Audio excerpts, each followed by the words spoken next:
You're listening to the Platform Launchers podcast. I'm John Stange, and this week we're going to be talking about newsletters. And specifically, we're going to be talking about creating a newsletter that you won't mind keeping up with. And I selected that as a topic because I think that this is a super helpful subject for those of us that are building a platform and trying to connect with people and trying to keep up communication with the people that we've connected with. But one of the things that I've noticed is that newsletters tend to fall into the realm of good intentions that often don't get followed up on. And so I'm going to show you a system that I've been using that helps me to create a newsletter that I really don't mind keeping up with. I enjoy doing it. I enjoy creating the content for it. And to be honest with you, it doesn't take me a lot of time because it's connected to work that I'm already doing in another area. Now, I'll tell you about something I received recently. Last week, I received an email from someone who reads my weekly newsletter. And it was an email from him that it included a variety of topics, but the major thrust of the message was his desire to let me know about a project that he was working on. He wanted me to know about the details. The project was related directly to the content that he was hoping to create, and he wanted me to know that the content that I've been creating and the content that I've been sending him via my podcasts and via my newsletter, it was helping to inspire him and it was generating some ideas for him. And he wanted me to know about that. And he replied to my weekly newsletter to let me know that. And that email encouraged me. And as I was thinking about it, I wouldn't have heard that encouragement. I wouldn't have received it if I didn't have a system in place to actually send a weekly newsletter to my audience. So I'm going to just fill you in on how I'm doing that and even a little bit of background on why that's important. And I want to just start with the concept of, first of all, even before you send out a newsletter, you need to have an email list. And I've shared this with people before, but for years I had been hearing that people felt that email lists were one of the best things. And I'd hear people insist that having an email list was vital for anyone that wants to develop a healthy online platform. But for some reason, the thought of building one intimidated me. I can't explain why it intimidated me. I'm not exactly sure why. Writing books did not intimidate me. Recording podcasts never seemed to intimidate me. But for some reason, developing an email list did. And I think that's possibly because I did not understand how simple they are to create as long as you have the right pieces of your platform in place. So if you're going to build an email list, I think in general, it just makes sense to have a website that it's connected to. So when people visit your site, you're giving them multiple ways that they can give you their email address. If you check out my websites, you'll notice that I have multiple forms all over my websites that encourage people to subscribe to my newsletter. And many people do, even just by having a subscribe box where you encourage people to sign up for tips and tricks and information that you're going to be sharing about the specific topic that you're talking about. So I have that on my websites. People sign up for my email list to receive those updates with regularity. But in addition to that, it's also wise to have one or more lead magnets. Now, if you don't know what a lead magnet is, you're not alone. A lot of times when that word gets used or that phrase gets used, people wonder what you're talking about. And by the way, this month, our challenge in Platform Launchers for our members is to develop a new lead magnet. And so we're developing new lead magnets together and kind of working on that. But basically, a lead magnet, it's usually some form of digital content that you're willing to give away for free in exchange for an email address. So I've given away a whole bunch of lead magnets throughout the years. I've given away free ebooks.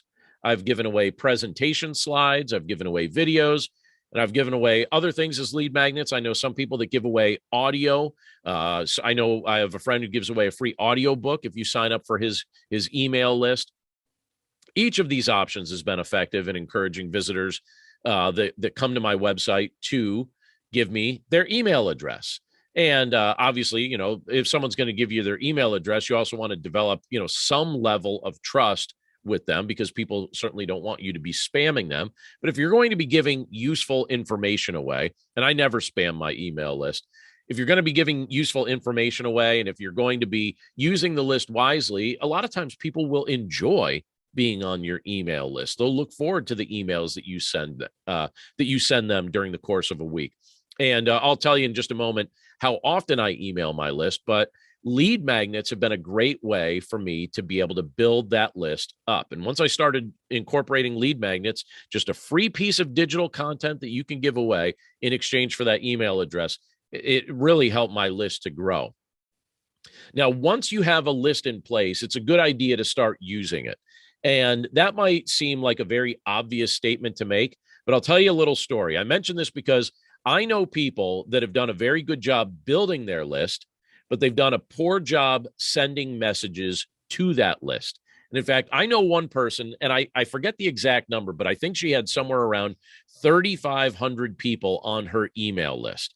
And that's a really good sized email list. I know there's some people that have less, some people that have more, but she had built her list up to about 3,500 people.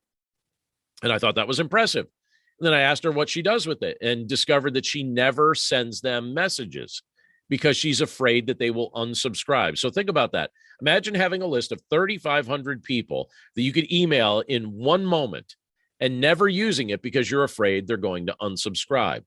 Now, I'll tell you a little secret about when you send your emails out, when you send newsletters out. The truth is people will unsubscribe from your list. Almost every time I send an email out, at least one or two people unsubscribe, sometimes more. But the truth is, it's no big deal if you're regularly or constantly adding more addresses to your list than you're losing in unsubscribers. So if on an average week you're getting 2 unsubscribers, but you're adding 10 new email addresses to your list, it's no big deal. It's just the way it goes and the way it grows. Sometimes people will sign up for your email list just to get whatever freebie you're offering, whatever lead magnet you're offering. And then as soon as you email them, they'll immediately unsubscribe. It happens. And it's not something to be afraid of. But if you have an email list, you want to use it, even though on occasion people will unsubscribe from your email list. It's no big deal. Now, let's get to the newsletter part. I just wanted to say that just kind of as a setup here.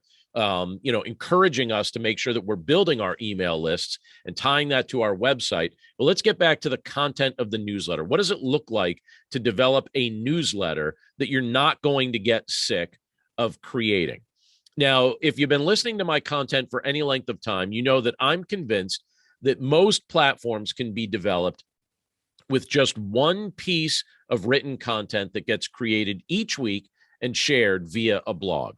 If you do that, you're well on your way to creating a very healthy platform. That's how I'm developing content for my platforms. I write a weekly blog post, and then I use that weekly blog post in multiple ways. The content of that post, it becomes a newsletter. I'm going to explain how in just a second, but it also becomes a training video that goes in the training vault for platform launchers. It also becomes a YouTube video. I take a small segment of it and I use it on YouTube. It also becomes our podcast, which we're listening to right now. And I'll probably also use the blog content that I'm creating to create chapters for future books, because that's a pattern that I've utilized in the past, where I take things that I've written and used on my blog, and then I incorporate them into future books. But when it comes to creating my weekly newsletter, I don't start typing from scratch. In fact, most weeks it takes me less than 3 minutes to create and send my newsletter. And I'm going to explain how that's done now. So I put a lot of thought into how I'm titling a blog post. Let's start it with the blog post, because that's where all this content gets created. So when I'm creating a blog post, I'm eventually going to use that content for the newsletter. So I put a lot of thought into how I'm titling it. And I try and think about what someone might be searching for online. And then I give my post a title that reflects that search. If you look at most of my blog post titles, they are not artsy. They are not super creative. They're really practical. And I try to title these things based on what I think someone's going to be searching for online. And I'll give you another pointer here. Titles that teach people how to solve a problem, those are titles that tend to work really well. So if you title something in such a way that it helps somebody solve a problem, it's probably going to fit with the search parameters that they're searching for on one of the search engines. But I also use that same title. Whatever I title that blog post, I use that same title as the subject of the newsletter. So when I'm typing up the email to send to my subscriber list, I'll put that same title in the subject area. And the idea is, my goal is to make it interesting or to make it catchy. And I want it to be interesting enough or catchy enough for someone to consider opening the email when it reaches their inbox. I want it to help them solve a problem. I want it to be interesting. I want it to be catchy, and I want it to be something that they're likely to click on. Now, when I'm creating the body of the newsletter, the content of it, all I do, I'm not starting from scratch. All I do is I simply cut and paste the first several paragraphs of my most recent blog post into the body of the email. So I just go over to the blog post, just highlight 3 or 4 paragraphs, something like that, just a good intro, but I don't want it to be too long. And then I paste it into the body of the email. So the subject is the title of that blog post. The body is the first 3 or 4 paragraphs of that blog post. And then underneath that blog post, after the 3rd or 4th paragraph, I invite readers to click on a link that says read more. And what that does is that then if they click that link from their email, it'll take them back to my website where they can read the full article. If it's a subject that interests them, they'll go back and they'll read the full article. And it's my belief, and please hear me on this, if you utilize this approach, and if you're developing an online platform, I hope you'll do this because I think it's wise and I think it's practical. It's my belief that your newsletter should be driving people back to your website, because what do you have at your website? That's where you're going to find your content. So the message you feel most passionate about, that's where they're going to be able to interact with that message. But you're also going to be able to present products or courses or services or different things like that on your website. So if you're sending out a newsletter and it's got a read more link and they click the read more link and then they go back to your website, that's where they're going to find the content and the products and the courses and the services, all of those things. And if they utilize those things that you're putting together on your website or you're making them available on your website, that's going to help you monetize your platform. And that's also going to help you fund the process of building and maintaining that platform over the long haul. I'll tell you something that you probably already know.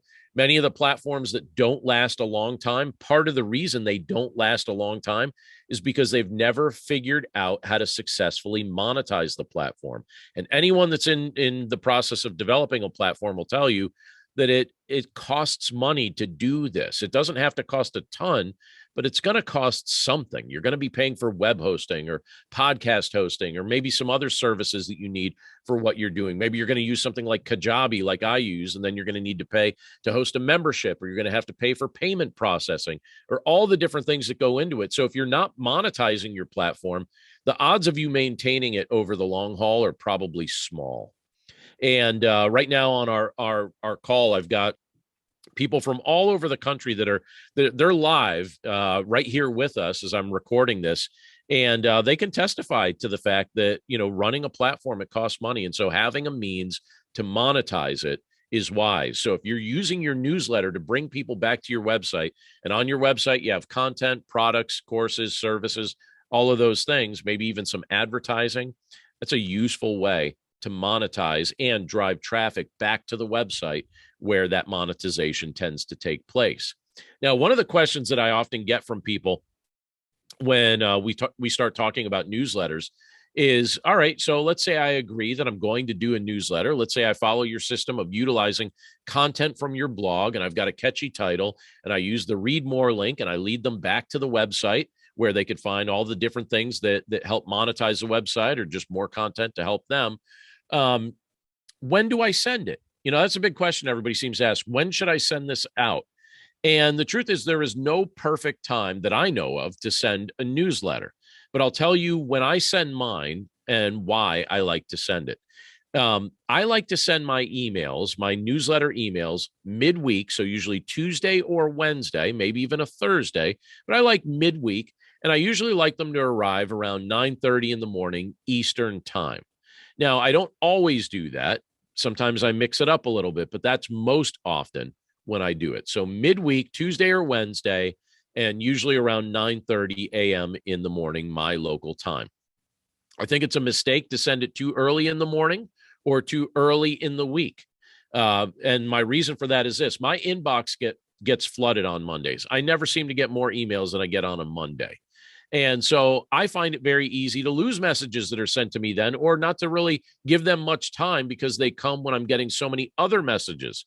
And I suspect that I'm not the only one that doesn't enjoy opening my inbox on Mondays because of that deluge of emails. So my rationale for sending it during the early part of a day in the middle of the week is that, to me, it feels like it's more likely to get read then. And based on the fact that I get good interaction with the emails that I'm sending out, I suspect that that approach is working. Now, I think it's also useful to experiment with other times. And so, from time to time, experiment, see what works best for you. But for me, I'm pretty convinced that midweek, right around, 9:30 a.m. on a Tuesday or Wednesday, that's when I usually like to program my emails to go out.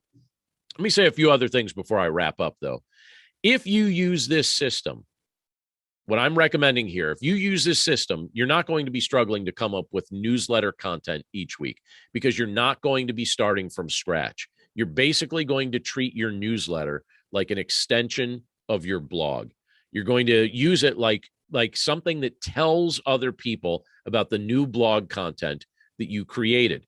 And then that's going to drive traffic to your website. It's going to make your website much more active. It's going to help people to be able to see the other things you have on the website. And by the way, most weeks, I only send one email to my list that functions like this. Almost every week, I only send one email out.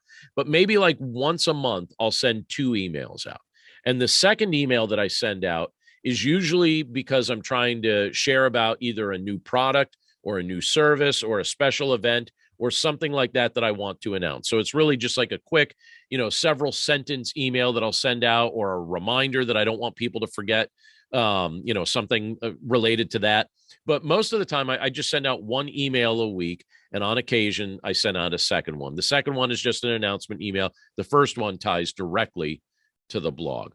So wrapping up, let me say this. If you've been struggling to come up with fresh content for your newsletter because every week you feel like you have to start from scratch, use this approach. Or, by the way, if you've built an email list that you aren't utilizing, I would encourage you to use this approach as well.